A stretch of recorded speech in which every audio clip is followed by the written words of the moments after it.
Regular exercise may be a new thing for you, and all new things that you're trying to incorporate into your lifestyle take time to adjust. It takes time for that thing to become a habit. It might be that this style of exercise is new to you. You might be a runner.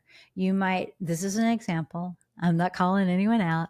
You might be an accomplished runner or a triathlete or a mountain biker or tennis player, something that you do regularly. You might do it 5, 6 days a week.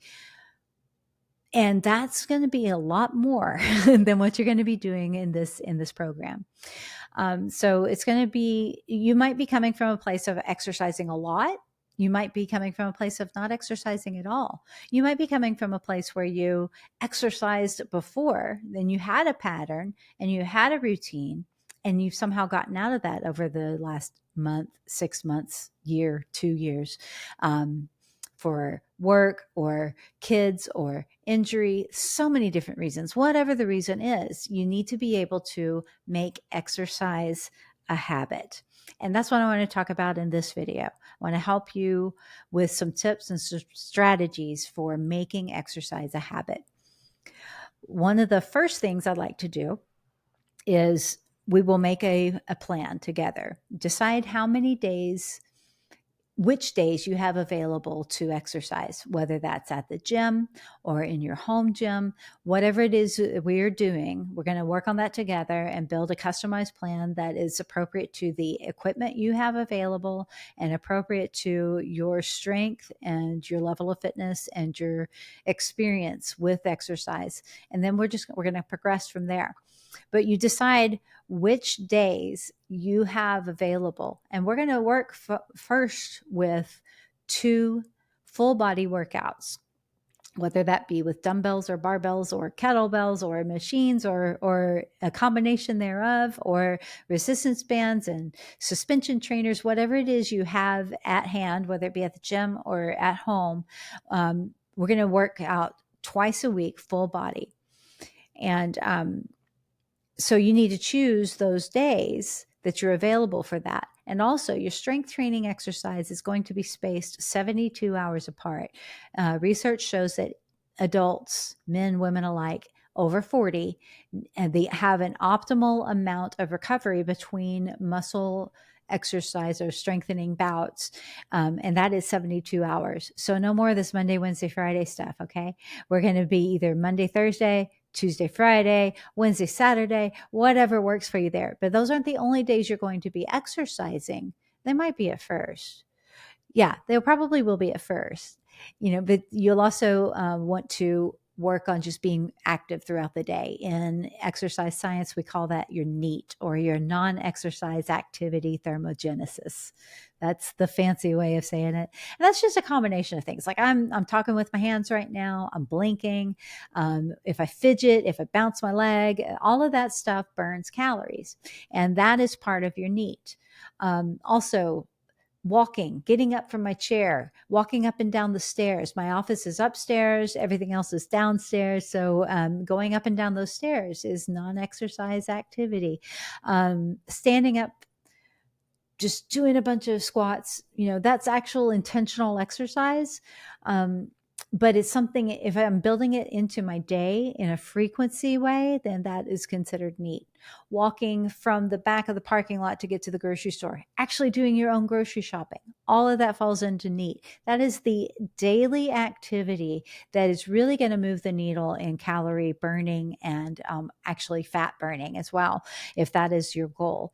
But as far as our actual planned exercise to begin with, we're going to be working with 2 full body workouts.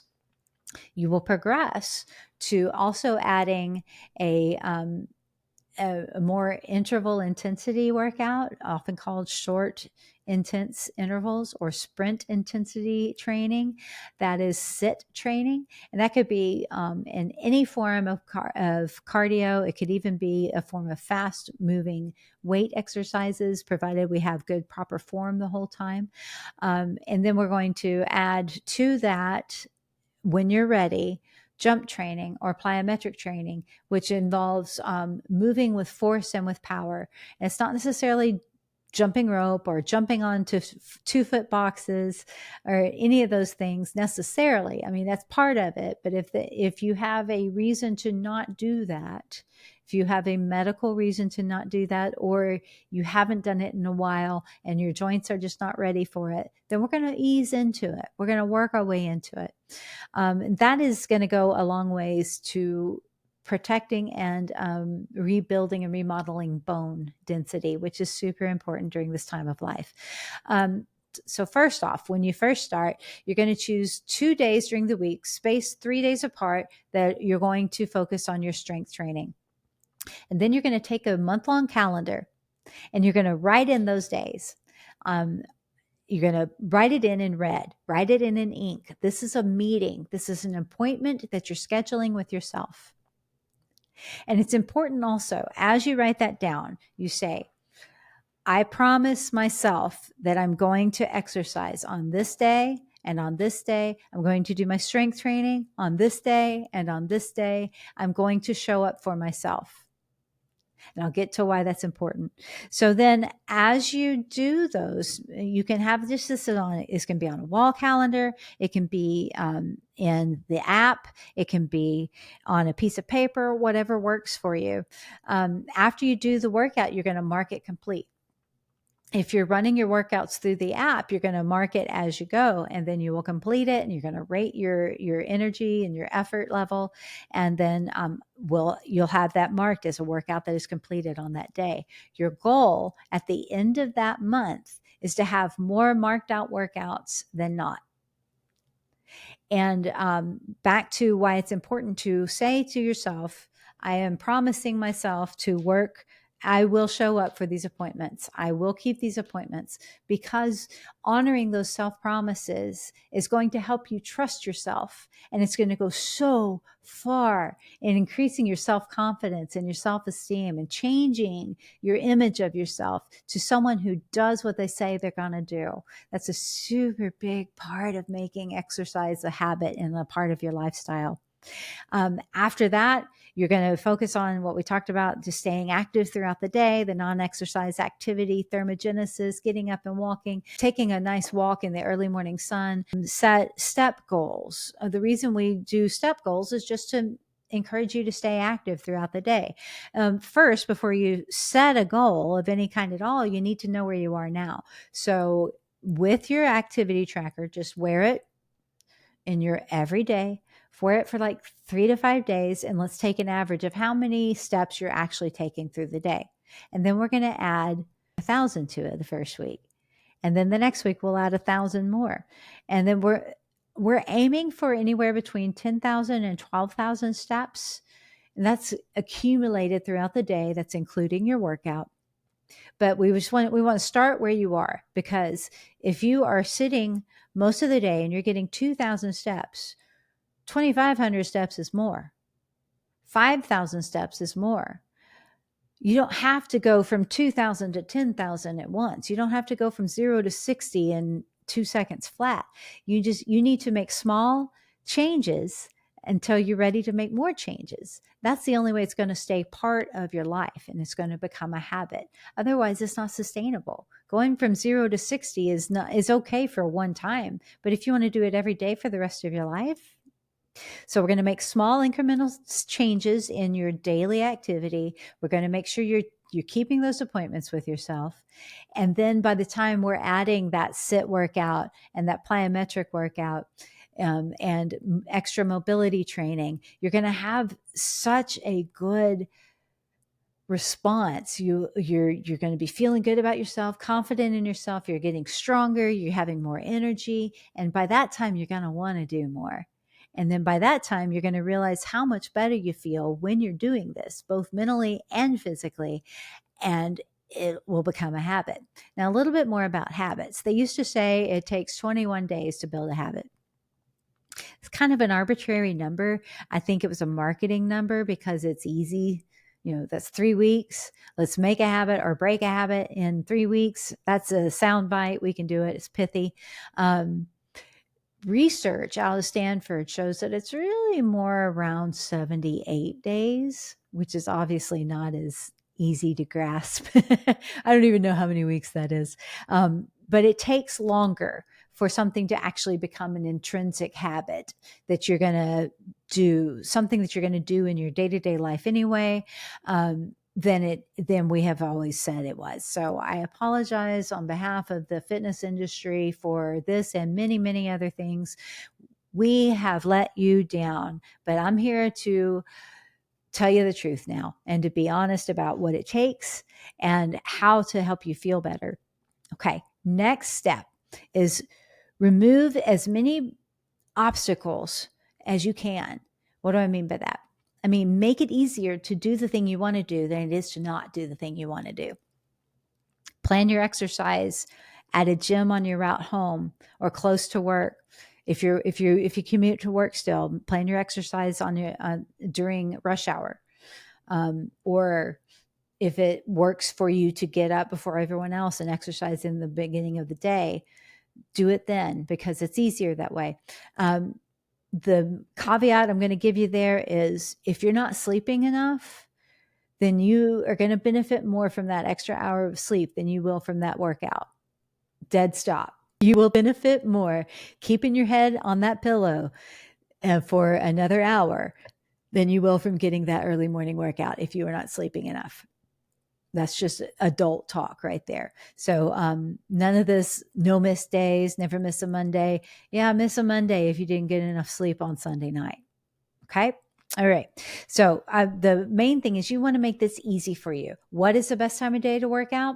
You want to think about doing your intense exercise early in the day and your less intense movement later in the day. So I like to start the day with a walk in the sun, and that's to help set my circadian rhythm. It helps me manage my mood. If I can't do that, I do sprint intervals on a stationary bike for about 20 minutes. That gets my heart rate up, gets my mind cleared and ready for a day of work. If I'm strength training, I make sure that I eat before I strength train. And I make sure that I eat within 60 minutes of doing the exercise. If I can't do either of those things, I make sure I have branched chain amino acids in the water that I'm drinking while I exercise, while I'm doing the strength training. Those are important things. What obstacle is that removing? It's making sure that I am fueled for my workout. It's making sure that I don't bonk or hit a point of fatigue, and making sure that I can work as hard and as intensely as I actually can while I am making sure that I'm doing the intense stuff early in the day so that I sleep well at night. Exercising intensely too close to bedtime is going to disrupt your wind down routines that your body has to go through to be able to release melatonin and actually get into that sleep pressure that's going to help you fall off. So early in the day, do your intense stuff. That's your interval training, your plyometrics, your strength training. Later in the day, that's when you take your walk. If you can get some sun in there, bonus, right?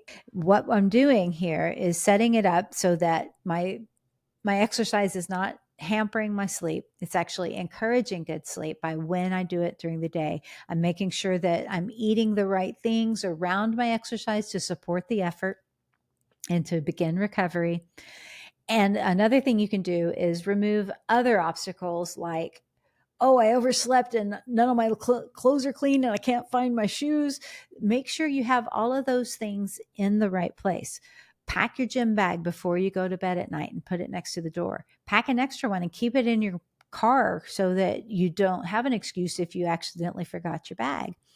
If you're working out at home, then lay out your clothes all the way down to sports bra, socks, underwear, shoes. Lay it all out in an easy place to get to. Set a bottle of water on your sink before you go to bed at night, or an insulated cup so it's still nice and cool when you get there in the morning, and so that you can drink water before you drink anything else, and drink water while you're putting on your gym clothes. If you buy that you don't have time to exercise, then you won't have time to exercise. You won't do it. It will not be a habit. If you make it so that you are using your time efficiently, all of a sudden you have time to exercise. And I don't mean this in a condescending way. I mean, I have talked to so many trainers that say, well, if it's important to you, you'll make time. Do you know how much time you spend on this? Do you know how much time you spend on social media? And, I'm an adult. I know how to manage my time. And if I don't, I know it's a problem and I'm working on it. And I am not going to insult your intelligence and your responsibility by telling you how to make time. But I am going to show you ways to remove obstacles. I'm going to help you build frameworks around your habits so that you can actually do the thing you want to do, so that you can make these success things, these success habits part of your daily life so that you don't even have to think about it. So it's on autopilot. So, as you're doing your wind down routine for the day, you're getting out your workout clothes and you're laying them out in the right place. And you're getting your water and you're putting it on the table next to your bed or on the sink so that when you go in to brush your teeth, you can drink a lot of water and you're starting your hydration for the day. There is no truer statement than if you fail to plan, you plan to fail. It applies to every area of life, especially to this one. So if you make a plan and you're able to execute on it long enough, you will have a routine. And that routine will make sure that you are set for success.